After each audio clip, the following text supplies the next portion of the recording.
Saudari-saudaraku terkasih dalam Tuhan Yesus Kristus, selamat pagi dan berkah dalam. Kita berjumpa kembali dalam renungan harian Selasa 26 November 2024. Seperti biasa, kita mendasarkan permenungan kita pada bacaan Ekaristi pagi ini. Bacaan pertama dari kitab Wahyu bab 14 ayat 14 sampai 20. Yohanes menegaskan ia melihat dalam penglihatannya seorang seperti anak manusia datang dengan mahkota emas di kepalanya dan sebilah sabit di tangannya. Juga keluar malaikat-malaikat lain dari bait suci, berseru dengan suara nyaring kepada Dia yang duduk di atas awan itu,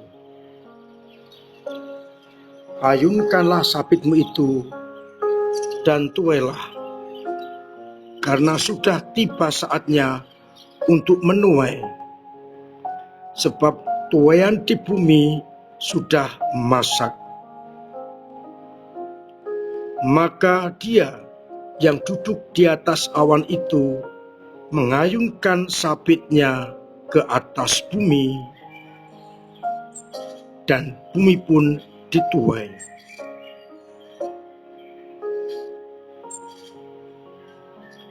Akhir kesudahan sudah tiba.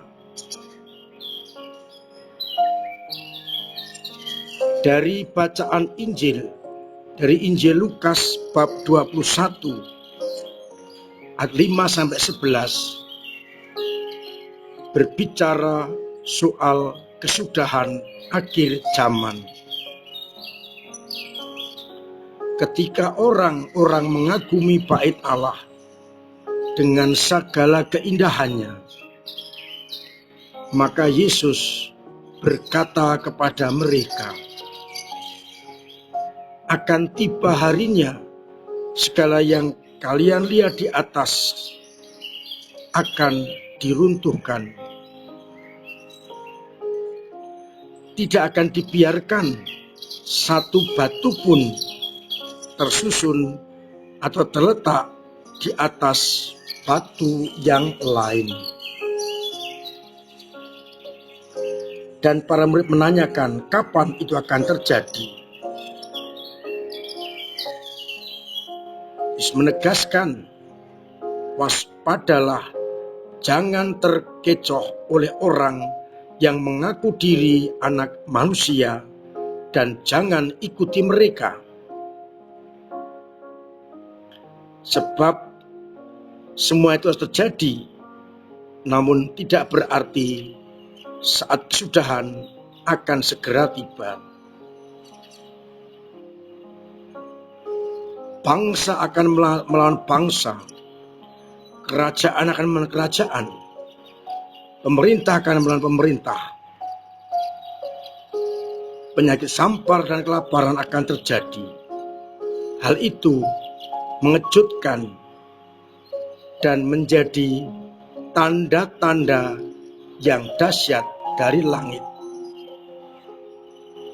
Itu akan mendahului datangnya kerajaan Allah." Saudari-saudaraku terkasih dalam Kristus, kedua bacaan berbicara soal akhir zaman, soal masaknya tuaian, dan sudah saatnya sabit diayunkan untuk menuai. Saatnya orang-orang dihakimi. Jelas, akhir zaman akan segera tiba, dan orang diminta untuk mempertanggungjawabkan apa yang diperbuatnya.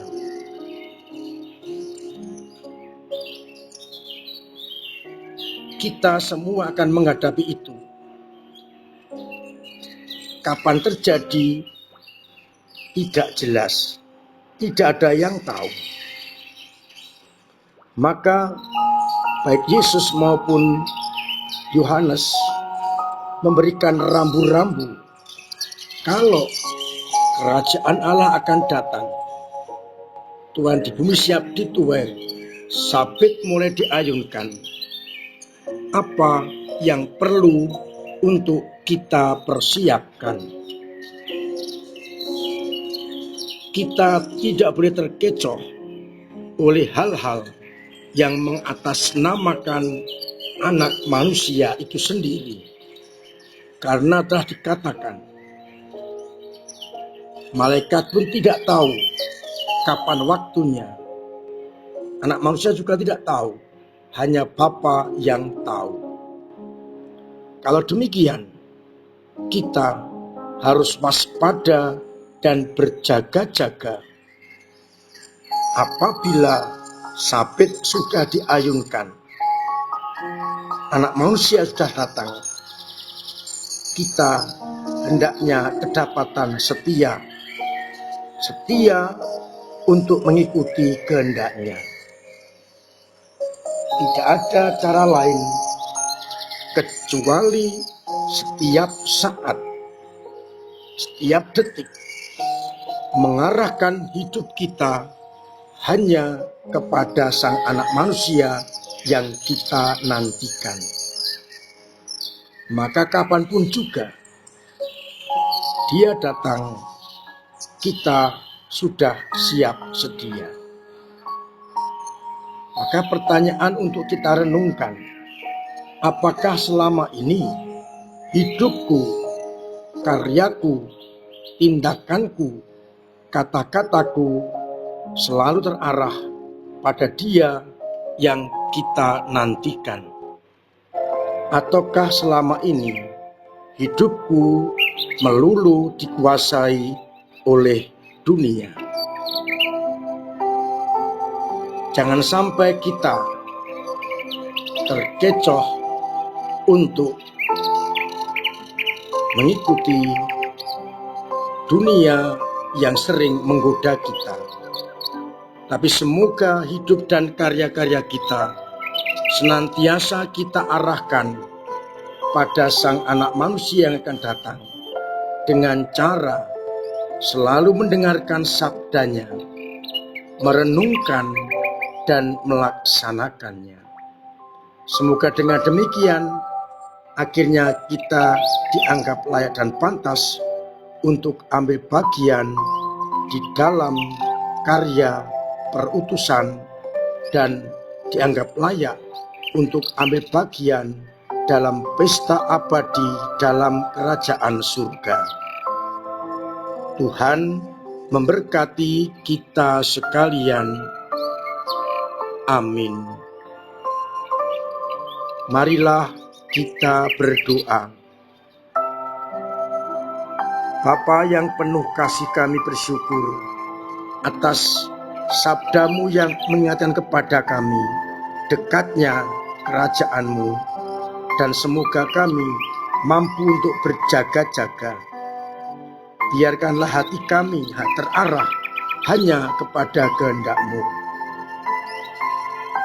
Semoga iman umat-Mu yang kadang lemah, kadang jatuh, kadang mandek, kadang pudar, Engkau kuatkan. Sehingga dalam situasi apapun, kami tetap beriman dan mengarahkan hidup hanya kepada-Mu.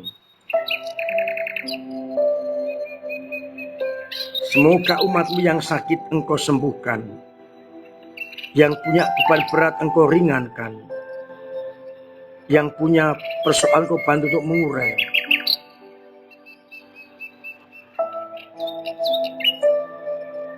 Agar akhirnya umat-Mu senantiasa merasakan kasih-Mu dan tetap mengarahkan hidup hanya kepadamu.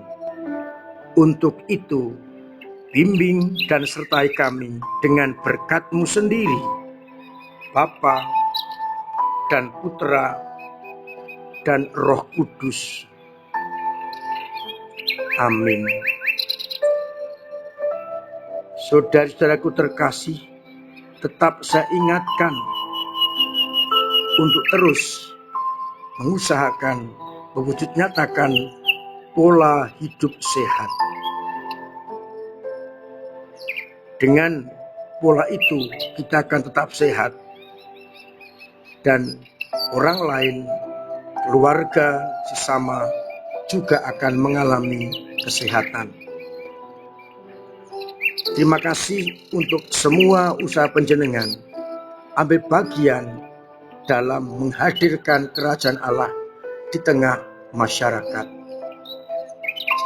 Lewat doa-doa panjenengan, lewat pemberian diri, tenaga, karya, dan waktu demi perkembangan gereja, dan tentu saja lewat dana yang betul-betul memberikan kepada gereja bantuan untuk pelayanan. Terima kasih untuk kebaikan hati panjenengan dalam memberikan dana untuk karya misi MSF, untuk penggalangan dana dari Banyu Temumpang, dan untuk korban gunung berapi Lewotobi laki-laki. Sampai sekarang masih terjadi letupan-letupan kecil dan pengungsi belum kembali. Yang ingin menyalurkan dananya ditunggu sampai akhir bulan ini. Mudah-mudahan dengan cara kita ini mereka semakin terbantu untuk memiliki kembali hidup dan harapan. Akhirnya saya mengucapkan selamat pagi, selamat merenungkan, salam sehat, Tuhan Yesus memberkati.